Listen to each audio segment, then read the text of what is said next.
tayo ng 2028 at hindi nagamot itong palalim na sugat politika, di ko walang katapusan na naman na habulan at the expense of public interest. Diba? Kung sinaktan mo yung mga nasa opposition ngayon, nagtatakutan eh. Di pag-upo nila, sila naman, ubus na naman kayo. Di ba? O, di 6 years to prepare naman. Di ba? O, di habulan ang habulan.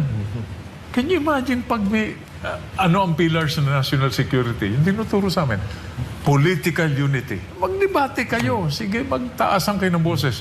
Pero pag binag-usapan yung bansa, yung public interest, yung national security, may closer ranks kayo. Kung bibigyan po kayo ng pagkakataon na makausap ang ating presidente na si Pangulong Marcos, ano po ang sasabihin niyo sa kanya?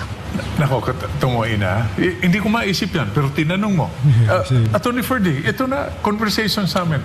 Before the elections, di ba nag-propose tayo na pag-upo ng bagong presidente, yung mga buhay na presidente, di bali, kahit na may naghahang na, ipunin mo sa isang kwarto, walang camera, walang mic. Yes.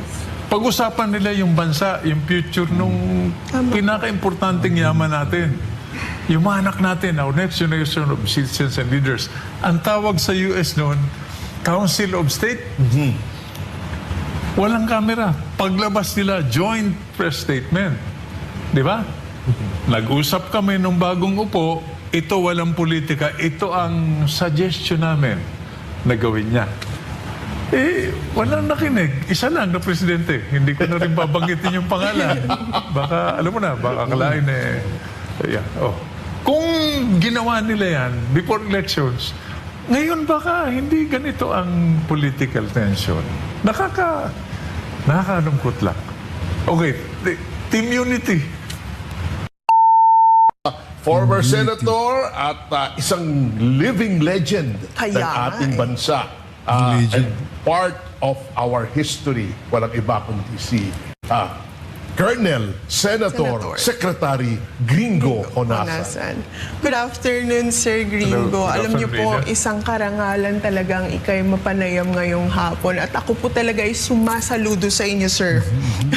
Maraming salamat po for gracing our show. Salamat sa inyo, Attorney Ferdy, sa mga nanonood sa atin, nakikinig.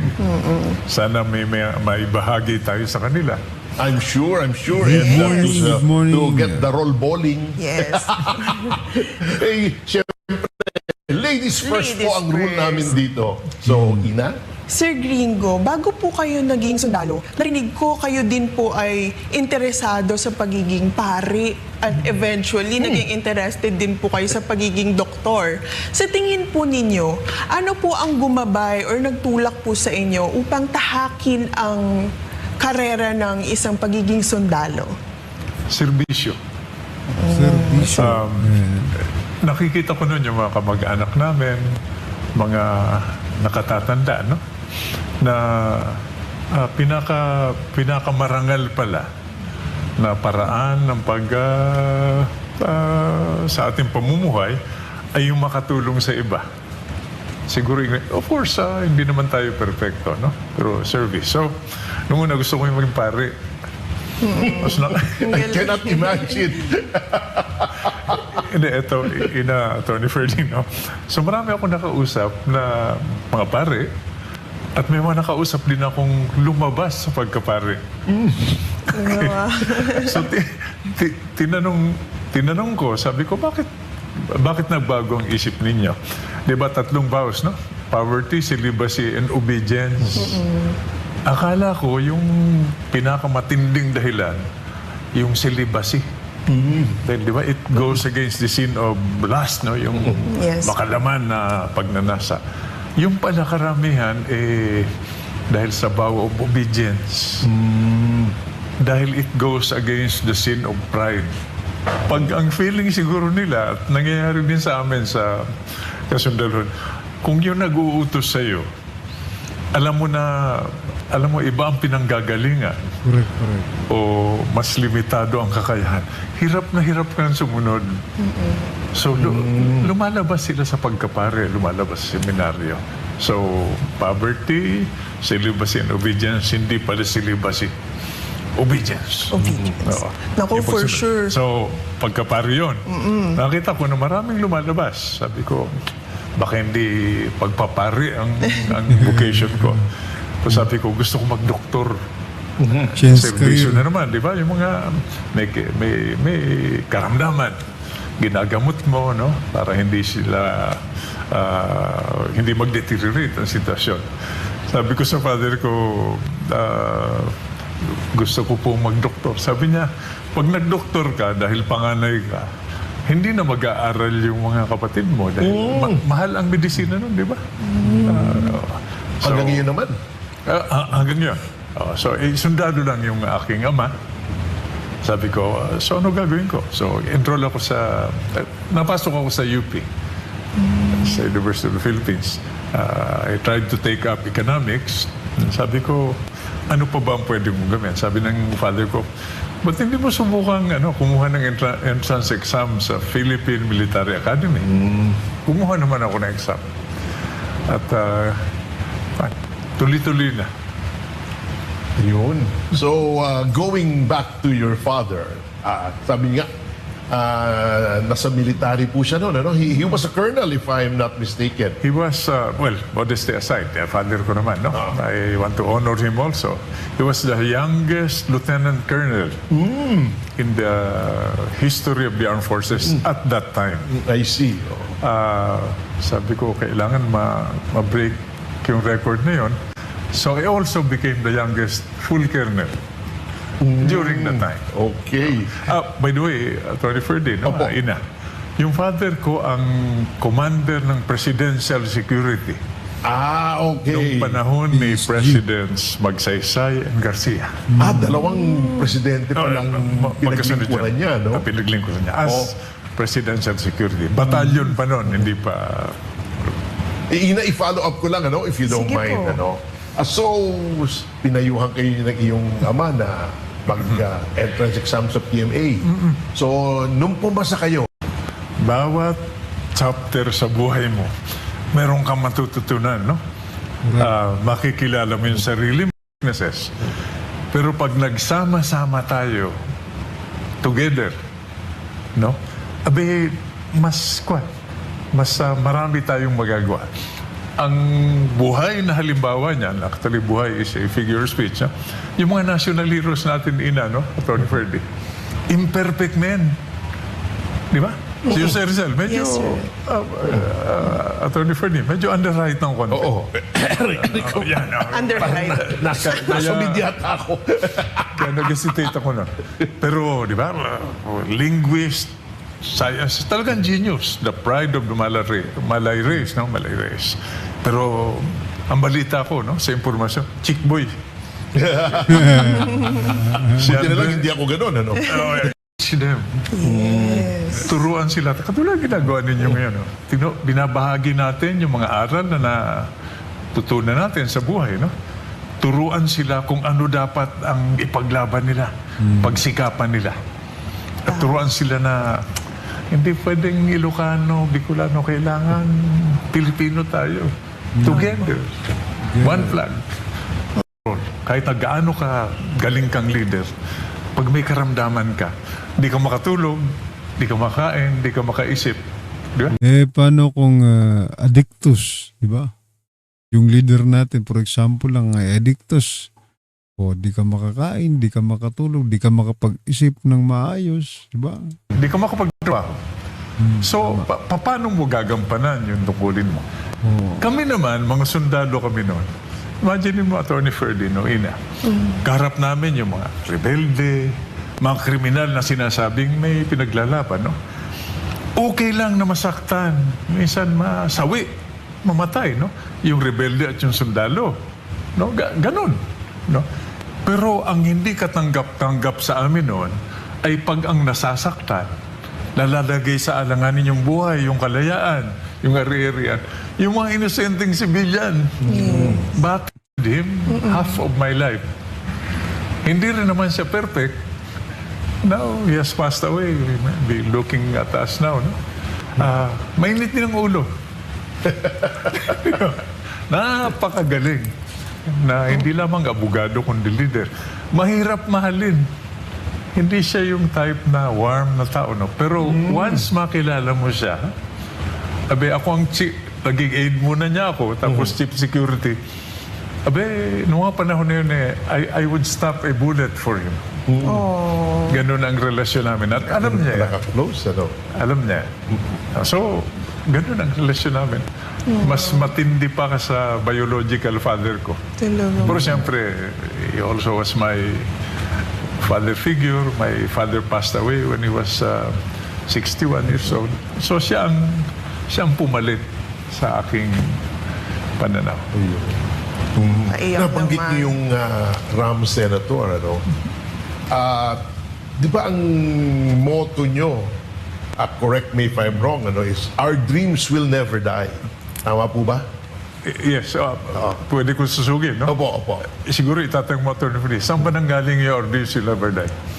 Naalala mo yung animation na cartoon na movie na Land Before Time, yung nga dinosaur? Ang If doon we ba hold nanggaling on on together, together, you know, our dreams will, our dreams will never die. Doon pala yun. Doon I na. did not know that, ha? If we hold on together, we know our dreams shall never die. Yun ang naging theme ng Reform the Armed Forces Movement. At bakit ka mo Reform the Armed Forces Movement? Inuunahan ko na kayo, no? Opo. Paano mo i-reform yung pamahalaan kung hindi mo muna i-reforma yung sarili mo? So sabi namin no? May core group, kahit na nasan ka, assign, sundalo ka, basta't mahal mo yung bayan, pinaglilingkuran mo yung taong bayan, you are the armed forces of the state and of the people, sa ayaw at gusto mo, member ka ng Reform the Armed Forces Movement. So, as Senator, follow up lang, ano? Anong dreams ninyo na Gawin natin sa pinag-usapan natin yung isang buhay, tabi na lahat. Life, liberty, and property. Ngayon, idadagdag ko lang, Atty. Ferdy, mas Opo, familiar ka rito, no? Manghiram tayo dun sa Western tradition. Life, liberty, property, and the pursuit of happiness. Ano ang silbi ng buhay? Kalayaan at ari-arian kung hindi ka masaya. Mag-iinit pa rin yung ulo mo, di ba? Kung hindi ka happy. Yun. O nga, no? Tama. wow. Makes sense. Anyway, Ina, anong mas matinding impact sa inyo? Tinamaan kayo ng bala o tinamaan kayo kay Miss Jane Umali? Mas mabigat yun. Isang rim ng sigarilyo, hindi ako nanigarilyo para kunin yung palara. Yung cellophane na balot. Okay. Dahil sa palengke, walang mga flower arrangement to, no? Pambalot dun sa buke. Pinuntahan ko sa Red Cross Cabanatuan at yan. Wow. Tapos, it includes not only your wife, but your children, your grandchildren. Hindi masangsang ang amoy ng first name mo eh. I-glamorize natin, gawin natin gringo. Hindi nalilimutan, yung nag-skydive kayo nang may kasamang ahas. Hala. So, ano pang storya behind that? At curious po. Okay. Nung assigned ako sa Isabela, sa Sierra Madres, with one Special Forces team, dahil dinaalan ninyo, I don't know, Ina, baka, yung karagatan, arms landing, sa Digoyo Point. MV Karagatan. Pinadala doon yung may sundalo, may mga kaklase akong pinadala. Pinadala kami para hanapin yung rota na pinagdaanan ng nilanding na armas. Kano nandun ako, 11 lang kami. So, pag walang patrolya, hindi kami out in the field, no? Looking for, trying to gather the information. Siyempre, kami-kami lang. So, naghanap kami ng paraan. Puro kami lalaki. Kaya, naghanap kami ng paraan para aliwin yung sarili namin. Ang early warning system namin noon, mga pato at mga manok. Di ba, famous ang palanan, Isabela, for fighting cocks. Pag nagtilaukan yun, ibig sabihin may tao. may tao na hindi friendly. unidentified. So nagtilaukan, gabi. So hanap kami, gapang, may armas. Nakita namin, ginagapang yung mga manok namin ng isang sawa. Yeah. Yung sawa, hindi yan poisonous. So sabi ng mga tao ko, Sir, alagaan na lang ninyo. So inalagaan ko.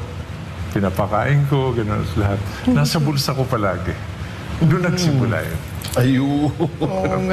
So people, kung sino mga batang opisyal ang sumama dito sa people power natin, bigla akong hinatak, binungad yung mukha ko dun sa Talaga. 8,000 flash bulbs, pop.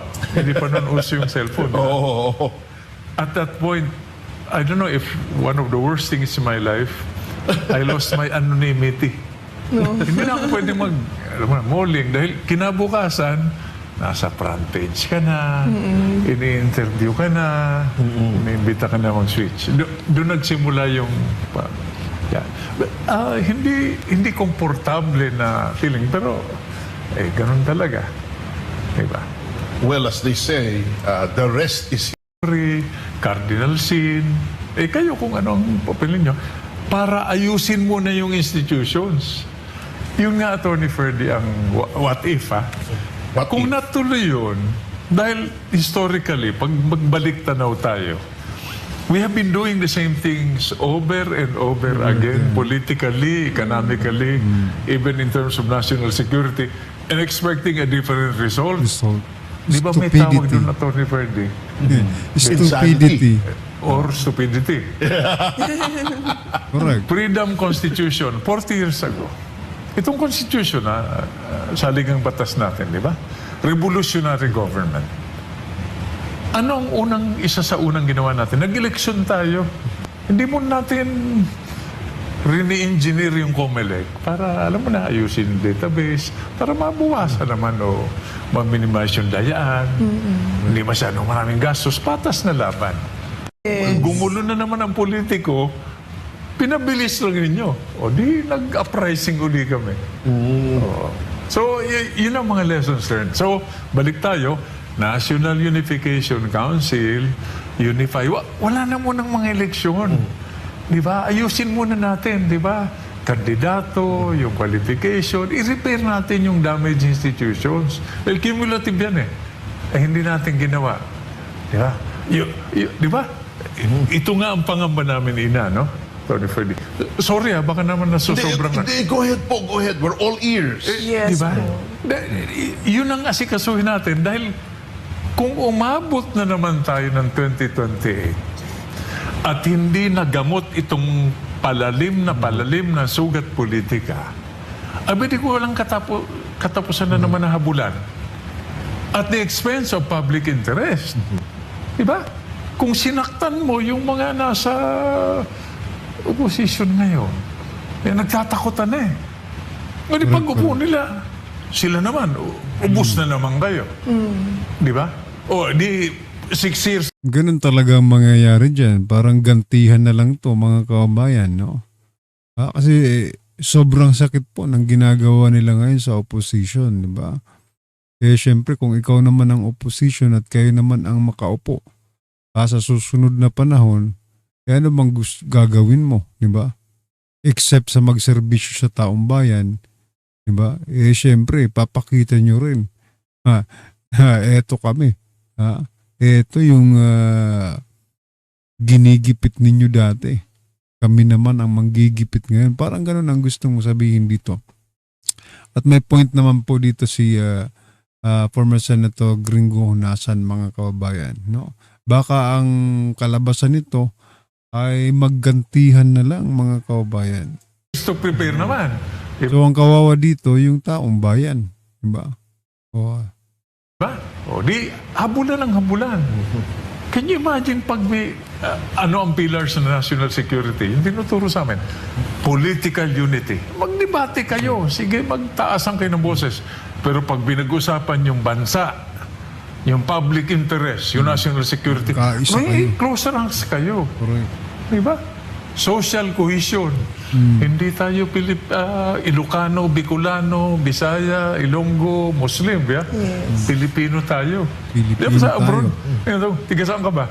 Oh, I'm from the Philippines. Where in the Philippines are you from? Yeah. I'm from Ilocos. I'm from Bicol, di ba? Hindi yung Filipino. You're a Filipino. May kwan tayo. Anyway, Very May discrepancy. patriotic talaga to si Sir Ringo. Kaya ako saludo po sa inyo. Makes sense, ano? Oo, tama. hindi, ito pa. Ito okay. Go ahead, Sige po, go go ahead. ahead, sir. Baka bumaba rating nyo. Hindi, sir. We are learning po. Tingnan mo yung mapa, Tony Ferdy.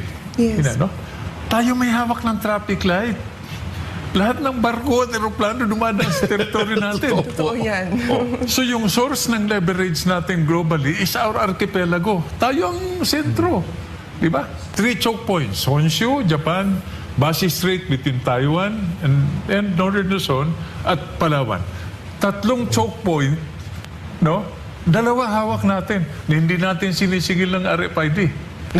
Oo nga. Yun din ang balakid, yung geography yun, ang balakid, sa pagiging Pilipino natin. Di ba? Archipelago, sinadya ito ng mga colonizer natin. I become very passionate about this. Di ba? I-centralize mo yung political and economic power sa Imperial Manila to manage another populated archipelago of 7,491 islands. Di ba? Sinadya. Every 50 years, nagdodoble ang population natin. Totoo po. Sayang. Nanghinayang, nakakapanghinayang.